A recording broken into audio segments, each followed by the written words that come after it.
Spoštovani predsednik, hvala lepa. Cenjene poslanke in poslanci. V čast mi je, hkrati pa je to tudi velika odgovornost, da sem lahko danes pred vami kot kandidat za ministra za obrambo. Z nekaterimi od vas smo se ob različnih priložnostih že srečevali in se poznamo, z drugimi še ne. Dovolite pa mi najprej nekaj besed o sebi. Rojen sem bil leta 1973 v Ljubljani, zaključil sem študij na Ekonomski fakulteti v Ljubljani in nato na Koprski fakulteti za menedžment pridobil naziv magistra znanosti iz menedžmenta. Vojaški rok sem odslužil leta 1997. V državni upravi sem deloval okrog 12 let, pri dveh predsednikih vlad v njunih kabinetih, na Ministrstvu za kmetijstvo, gozdarstvo in prehrano, na takratnem Ministrstvu za delo, družino in socialne zadeve in na Ministrstvu za obrambo. Naslednjem sem bil vodja kabineta ministra, nato sem delal v obveščevalno-varnostni službi, kasneje pa še v sektorju za opremljanje na direktoratu za logistiko. Upam si trditi, da delovanje in ustroj Ministrstva za obrambo poznam. Osebno in tudi na licu mesta sem se seznanil tudi z delovanjem in poslanstvom pripadnic in pripadnikov Slovenske vojske na mednarodnih operacijah in misijah, konkretneje v Iraku, Afganistanu, Bosni in Hercegovini in na Kosovu, kakor tudi z delovanjem sil za zaščito in reševanje, z delom katerih sem se neposredno večkrat seznanil, nazadnje na nedavnih Bogatajevih dnevih zaščite in reševanja v Novi Gorici.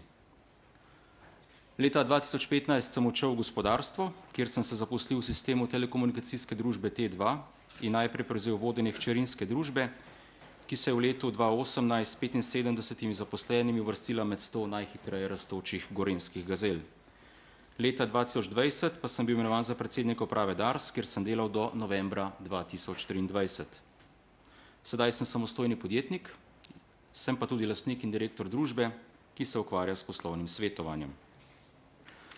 Zavedam se resnosti funkcije, za katero kandidiram, sploh v tem času, ko mir nikakor ni več samoumeven. Vodenje obrambnega resorja mora biti po mojem mnenju transparentno, odgovorno, zavezano spoštovanju najvišjih strokovnih standardov ter upoštevanju modernih spoznanj vodenja organizacij in ljudi. V današnjem času smo namreč priča pospešenemu preoblikovanju svetovne ureditve, ki smo jo poznali po drugi svetovni vojni. Nič ni več tako, kot je bilo. Nasilno reševanje sporov, ki vodi tudi v meddržavne spopade večjih oziroma globalnih razsežnosti in grožnje z njimi postaja utečena praksa. Zavezništva, katerih del smo in na katerih temelji naša varnost, se pospešeno spreminjajo. Evropa tako tudi na področju obrambe prevzema vidnejšo vlogo z namenom bolj konkretnega oziroma kredibilnejšega prevzemanja odgovornosti za izvajanje obrambe stare celine oziroma za ščitenje svojih interesov. Časi, ko se je Evropa lahko izključno zanašala na svojo mehkejšo moč, so namreč preteklost. Slovenija se v pogojih povečane negotovosti mednarodnega varnostnega okolja sooča z vse bolj kompleksnimi varnostnimi in obrambnimi izzivi, na katere pa sistemsko ni dovolj pripravljena. Seveda se postavlja vprašanje, zakaj? Zato, ker obstoječi obrambno-varnostni sistem kaže vrsto strukturnih, organizacijskih in konceptualnih omejitev, ki zmanjšuje njegovo sposobnost učinkovitega odzivanja na sodobne grožnje. Dosedanji pretirani varnostni optimizem pa je vodil tudi v postopno opuščanje obrambno-vojaške socializacije v šolskem sistemu ter opustitev ključnih elementov vojaške obveznosti. Zato naj takoj na začetku poudarim, da zagovarjam obrambni sistem, ki bo moderen, profesionalen in ustrezno podprt na vseh nivojih, saj bomo le tako lahko zagotovili ustrezno obrambno varnost in sposobnost zaščititi državljane, državo in njeno suverenost. Zato je nujno vzpostaviti potrebne sistemske pogoje in strukturno organizacijske rešitve za verodostojno odvračanje in obrambo Republike Slovenije. Pri tem pa je strateška nujnost tudi zanašanje na zaveznike, zato sem to lahko z vso zavestjo povem, jasen zagovornik članstva Slovenije v Zvezi NATO in Evropski uniji. Posledično se zato zavedam tudi naše odgovornosti po izpolnjevanju zavez ki smo jih že pred časom, pred leti, dali zaveznikom, saj sta zavezniška in nacionalna obramba neločljivo prepleteni in povezani. V tej luči je kredibilnost Slovenije znotraj zavezništva tista valuta, ki mora ostati prvo vodilo naših naporov in aktivnosti.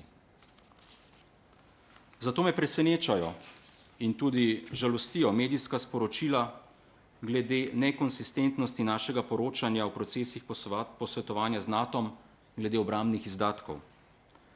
Da to drži, izhaja tudi iz pisma generalnega sekretarja Zveze NATO, dr. Robertu Golobu.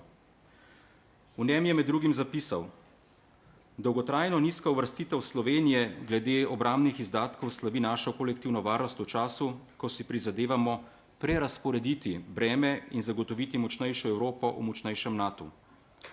Zato je ključno, da Slovenija prevzame svoj pravičen delež bremena in odpravi dolgoletne primanjkljaje. Vaša država mora nujno zagotoviti potrebna finančna sredstva s povečevanjem in vzdrževanjem obrambnih izdatkov. Komentar verjetno ni potreben. Na tej točki imam sam premalo informacij glede vsebine in dinamike tega, prav tako nimam odgovora, zakaj so uradni predstavniki Republike Slovenije med obrambne izdatke, v katerih so poročali zavezništvu, vključevali tudi projekte, ki ne sodijo pod dogovorjeno definicijo ključnih obrambnih izdatkov. Zadevo bomo, kolikor bom potrjen za ministra, podrobno preučili, saj se enostavno ne smemo ogroziti statusa kredibilne zaveznice oziroma nenazadnje države zaradi, kot kaže, nekaterih polizdelanih in nepoučenih idej posameznikov ali lahko bi rekli instant rešitev, ki so jih iskali. Naredil bom vse, da bo obrambni sistem zagotovil varno in stabilno okolje, zagotovil obrambo nedotakljivosti in celovitosti državnega prostora in napredek družbe. K spremembam in kompleksnosti sodobnega varnostnega okolja pa v veliki meri prispevajo tudi podnebne spremembe. V preteklih letih so še posebej Slovenijo ekstremni vremenski pojavi prizadeli z vso silo. Spomnimo se hudih poplav, hudih neurij, ki postajajo skoraj reden pojav, nekaj let nazaj žledu in hudih požarov v naravnem okolju. Sistem zaščite in reševanja, ki nam uspešno pomaga v vseh ujmah, je eden najboljših na svetu, zagotovo. Njegova posebnost je, da je velika večina pripadnikov tega sistema prostovoljcev, ki so nesebično vedno na razpolago ljudem v nesreči. Tem ljudem je treba izkazati spoštovanje in jim v sistemu nacionalne varnosti dati ustrezno mesto in veljavo. Čeprav je sistem dober, pa ga bo potrebno nadgrajevati in vanj vlagati, saj varnost ni in nikoli ne bo brezplačna dobrina. Naj poudarim, da resolucija o strategiji nacionalne varnosti Republike Slovenije, to je temeljni dokument naše nacionalne varnostne ureditve, opredeljuje 3 samostojne stebre oziroma podsisteme nacionalne varnosti. Govorimo o notranji varnosti, obrambni varnosti in sistemu zaščite in reševanja. Ti 3 podsistemi so med seboj povezani, sodelujejo, hkrati pa so tudi samostojni. Ministrstvo za obrambo skrbi za 2 stebra, to je za obrambo in zaščito in reševanje. Do sedaj se je sistem zaščite in reševanja nekoliko zapostavljalo, že samo ime ministrstva je temu dokaz. Sam se bom zavzemal, da bosta oba stebra enakovredna in bom obema posvečal enako skrb. Naj pa se najprej dotaknem obrambe. Ključna pogoja za zagotavljanje obrambne varnosti sta bojna pripravljenost Slovenske vojske in odpornost družbe. Pri tem pa je seveda varnost Republike Slovenije tesno povezana z varnostjo evroatlantskega prostora in tudi globalnih varnostnih izzivov, ki pa ne poznajo meja. Zato je v strateškem interesu Republike Slovenije, da ohranimo trdne evroatlantske odnose in krepimo evropske obrambno-varnostne oziroma vojaške zmogljivosti in njihovo delovanje.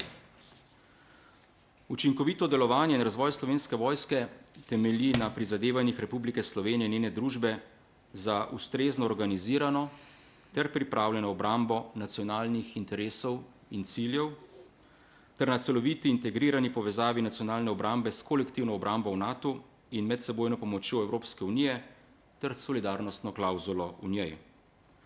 Vse to temelji na uravnoteženi delitvi obrambno-vojaških bremen in tveganj Republike Slovenije s preostalimi državami članicami NATO in Evropske unije.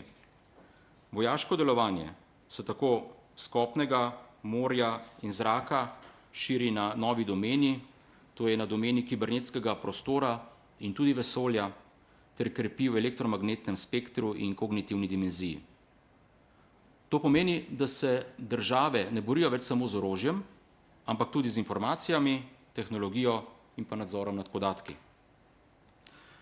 Poslanstvo Slovenske vojske je zagotoviti vojaško moč Republike Slovenije, ki je potrebna za uresničevanje in uveljavljanje njenih nacionalnih interesov in ciljev ter skupnih interesov in ciljev v NATO in Evropski uniji.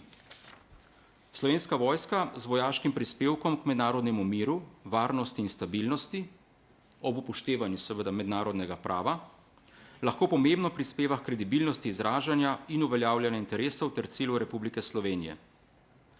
S sodelovanjem z deležniki v civilnem okolju prispeva k odpornosti države in družbe.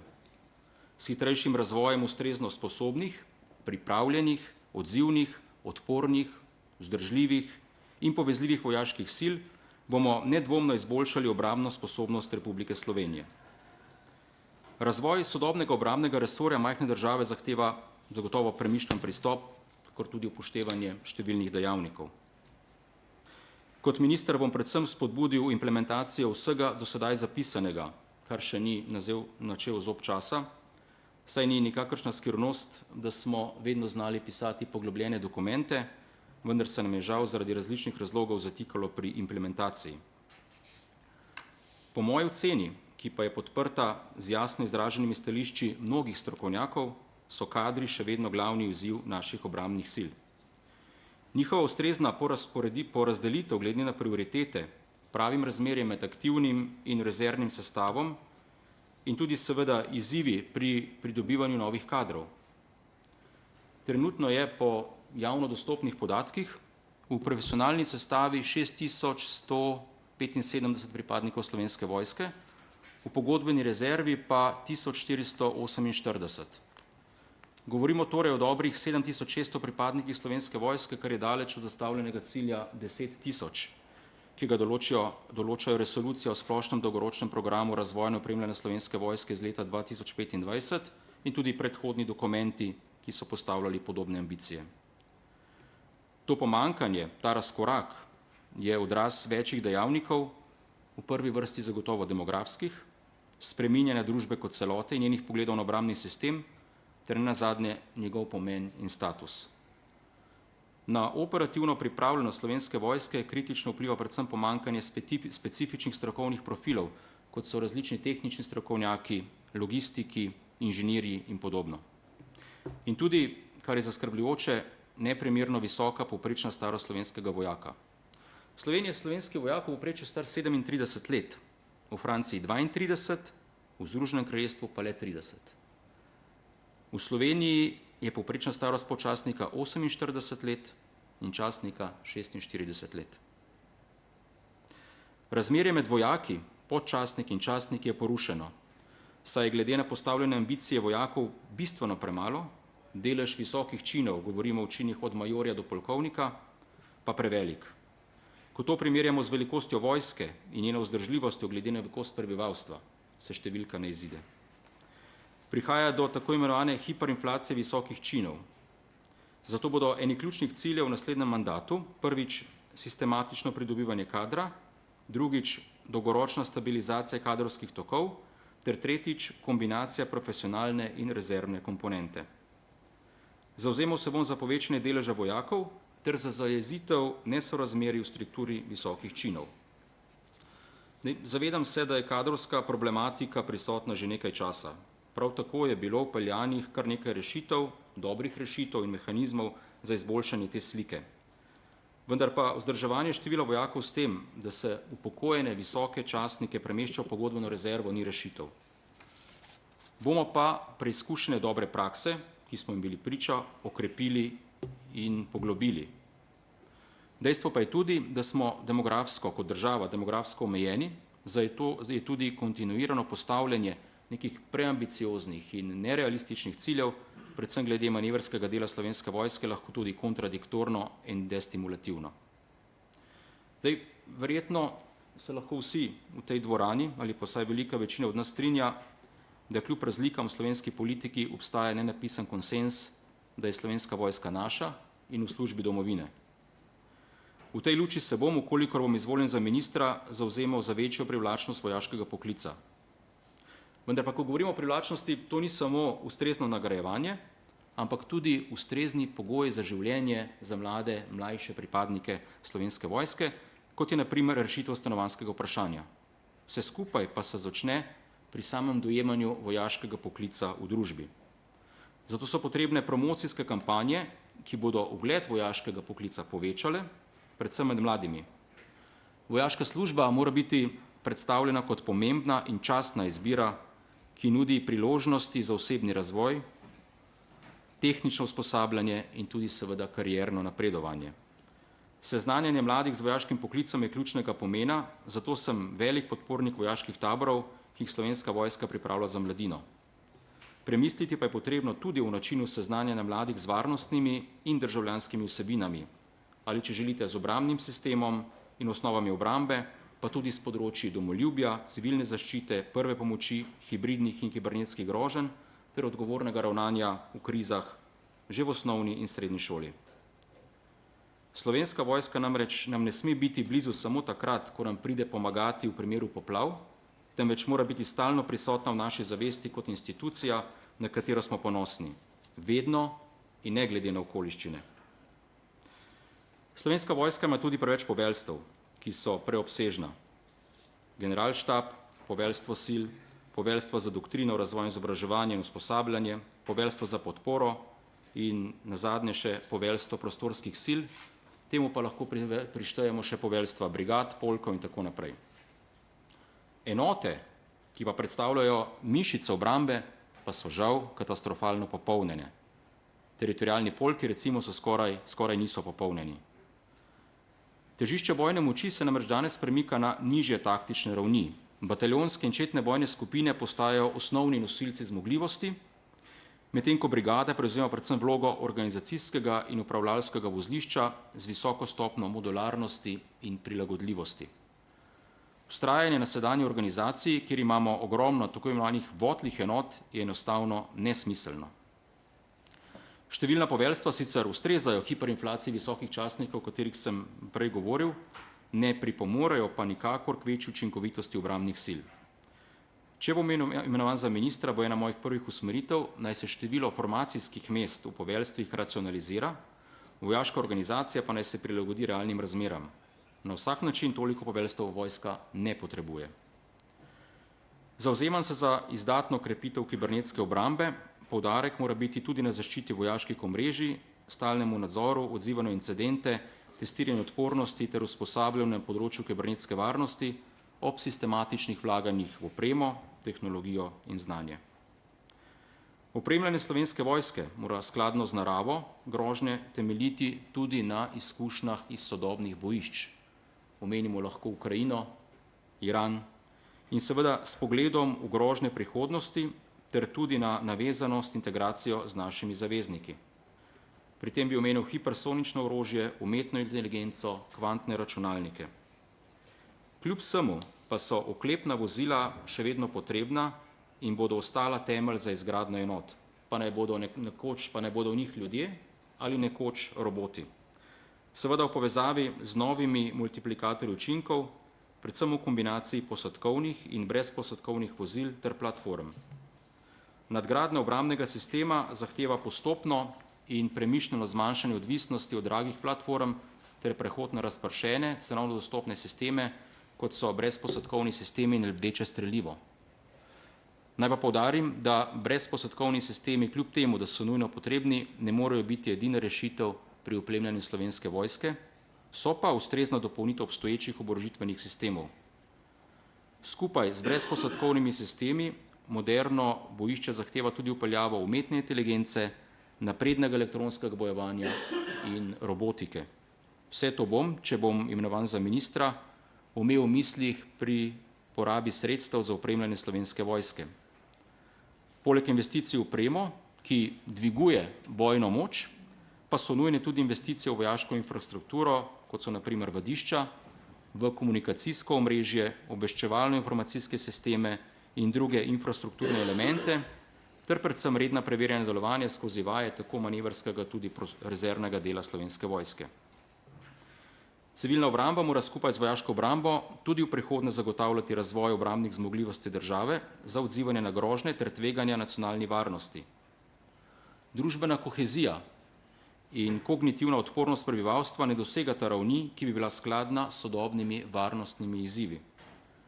To zmanjšuje sposobnost družbe za ustrezno odzivanje in dolgotrajno delovanje v pogojih kriznih in konfliktnih razmer.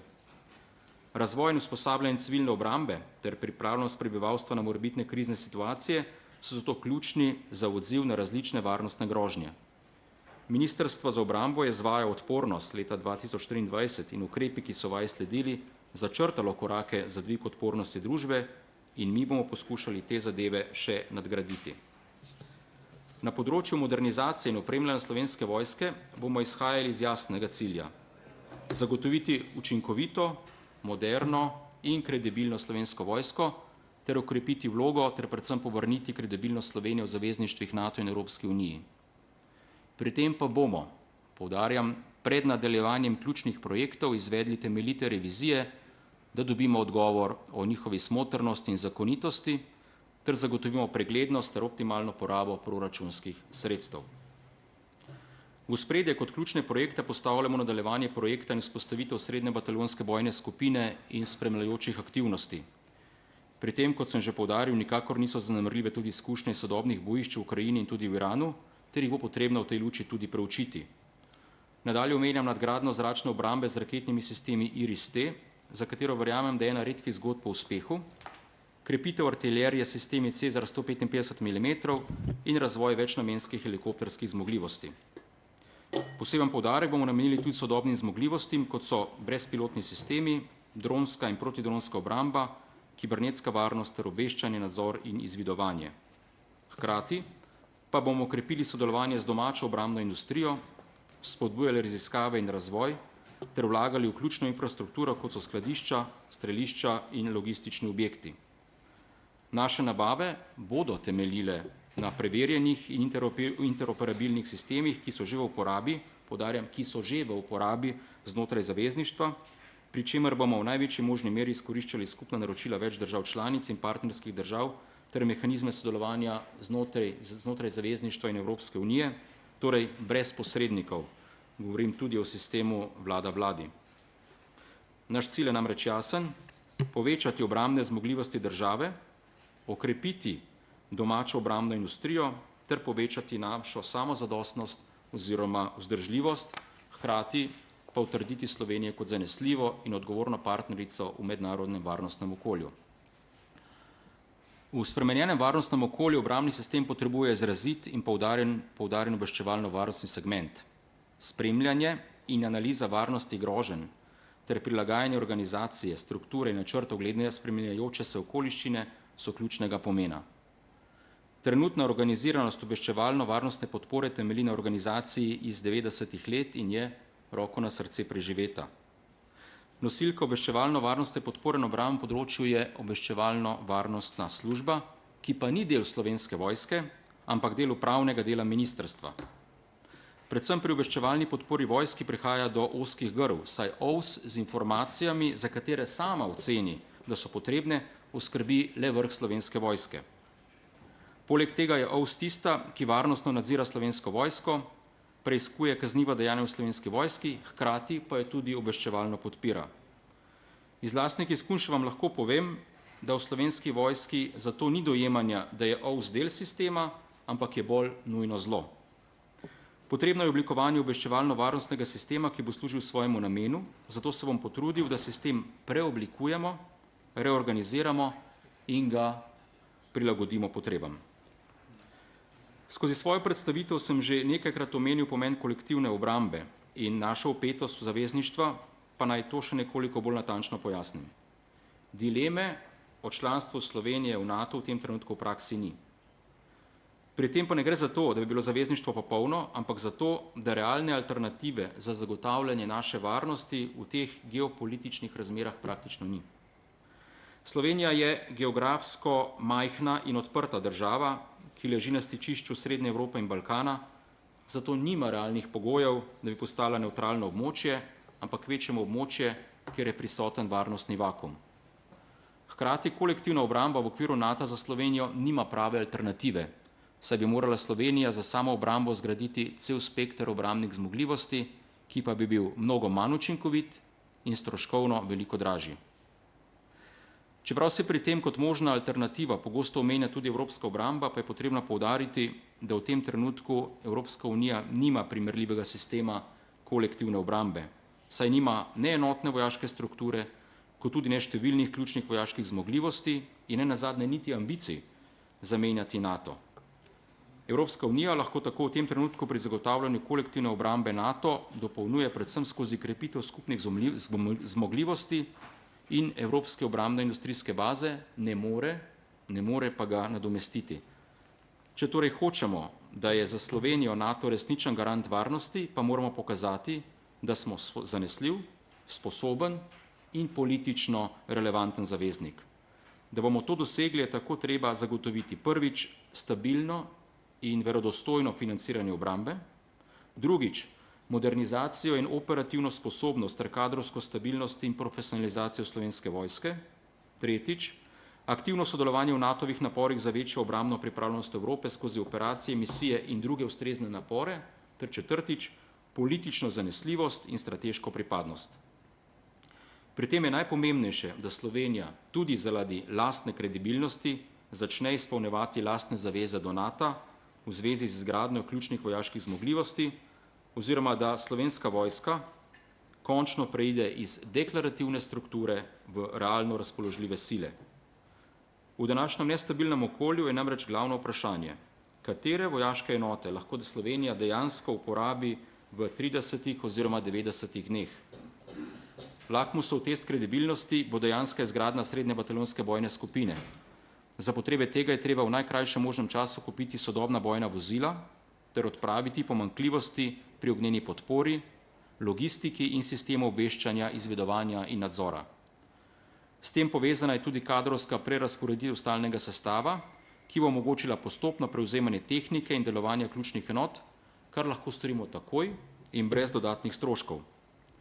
Poleg tega bomo dokončali izgradnjo zmogljivosti visoke vrednosti na področju zračne obrambe, kratkega in srednjega dosega in njihovo integracijo v NATO Integrated Air and Missile Defense, ter dali pomemben poudarek tudi kibernetski obrambi.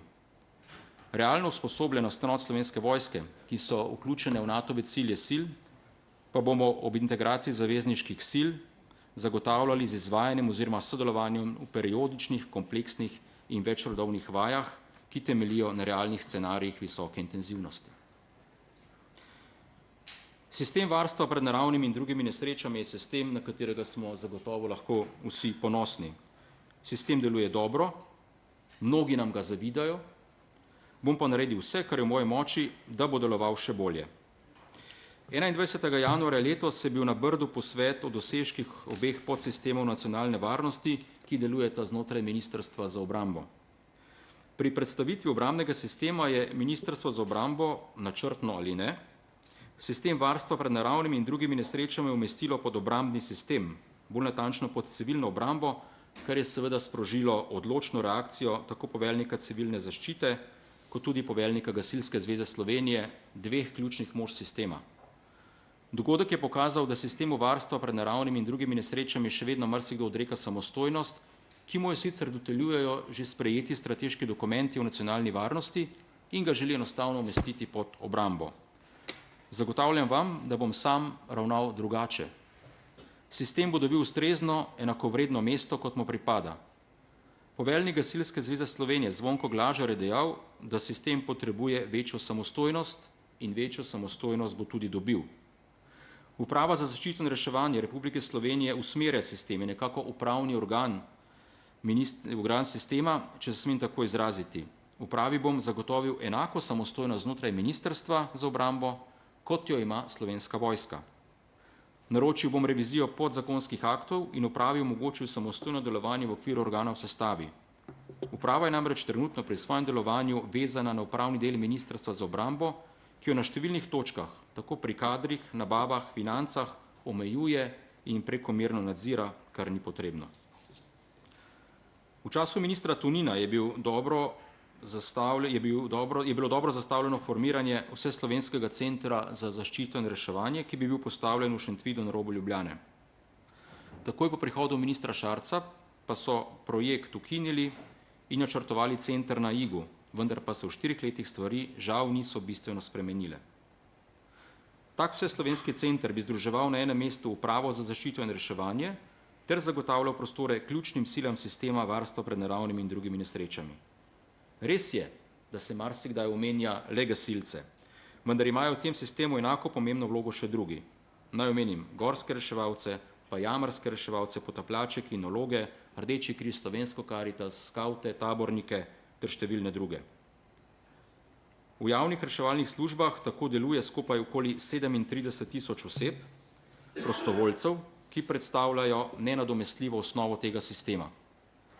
Zavzel se bom, da bo Vseslovenski center za zaščito in reševanje postal eden od projektov nove vlade.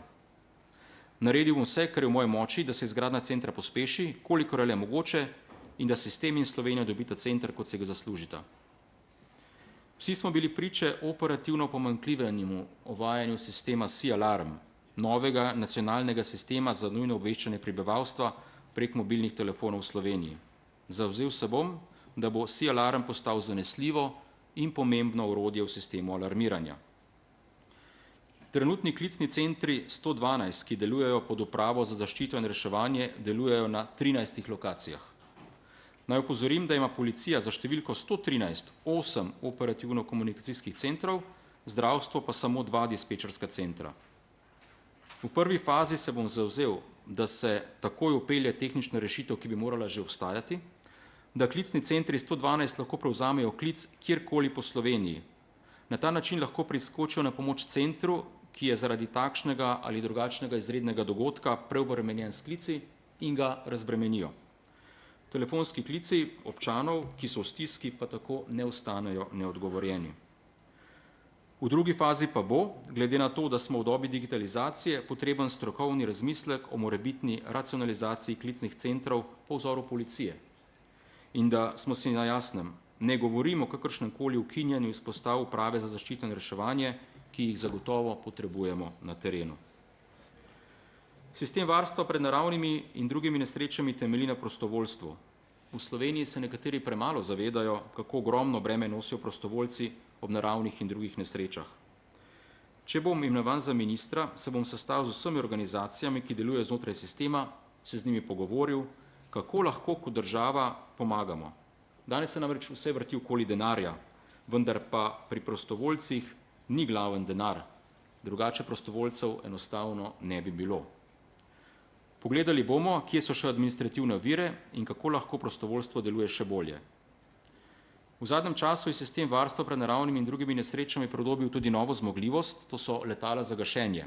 Pozdravljam novo zmogljivost, ki jo zanesljivo potrebujemo, bo pa pogrebno pogledati, kako je zmogljivost umeščena v sistem in kako bi lahko kar najbolje izkoristili. V sistemu varstva pred naravnimi in drugimi nesrečami imamo 2 ključna človeka, poveljnika civilne zaščite in direktorja uprave za zaščito in reševanje, ki je hkrati tudi namestnik poveljnika civilne zaščite. V praksi je med njima večkrat prišlo do strokovnih nesporazumov, kar za sam sistem nikakor ni dobro, saj gre za neko vrsto dvojnega vodenja, ki vnaša nemir. Zato se bom zavzel za združitev obeh funkcij in s tem za učinkovito vodenje sistema. Naj pa takoj poudarim, da ne bo nesporazumov, da delovanje sedanjega poveljnika civilne zaščite Srečka Šestana podpiram in globoko spoštujem njegovo delo. Za zaključek, na obrambnem področju je treba vzpostaviti vojsko, ki bo sposobna, pripravljena, odzivna, odporna in realno vzdržljiva, sposobna tudi daljšega delovanja v konfliktu ter nadaljevati s povečevanjem odpornosti družbe. Sodobna obramba zahteva sistemski pristop, industrijsko logistično logiko, družbeno odpornost ter jasno in dolgoročno strateško usmerjenost države. Slovenija mora iz pasivne uporabnice varnosti postati kredibilna, samostojna, strateško razmislujoča država, ki bo preudarno in odgovorno, inovativno na obrambnem vojaškem področju razvila sodobne tehnološke, strukturne, organizacijske in konceptualne rešitve za vzpostavitev svoje verodostojne, odvračalne in obrambne sposobnosti. Na področju sistema varstva pred naravnimi in drugimi nesrečami pa moramo zagotoviti sistemu večjo samostojnost, krepiti in spodbujati prostovoljstvo in poskrbeti za prilagajanje sistema podnebnim spremembam. Spoštovane poslanke in poslanci, toliko v uvodu z moje strani. Upam, da sem lahko v tem času, ki mi je bil na voljo, zajel zgolj najpomembnejše prioritete delovanja na področju Ministrstva za obrambo v naslednji vladi Republike Slovenije. Obramba domovine je naš skupen nacionalni projekt in ni stvar te ali one politične stranke ali opcije. Zato se že sedaj veselim sodelovanja s tem odborom, z vami, v korist Slovenske vojske, sistema zaščite in reševanja ter Republike Slovenije. Sedaj pa sem pripravljen odgovarjati tudi na vaša vprašanja, ki jih imate. Hvala lepa.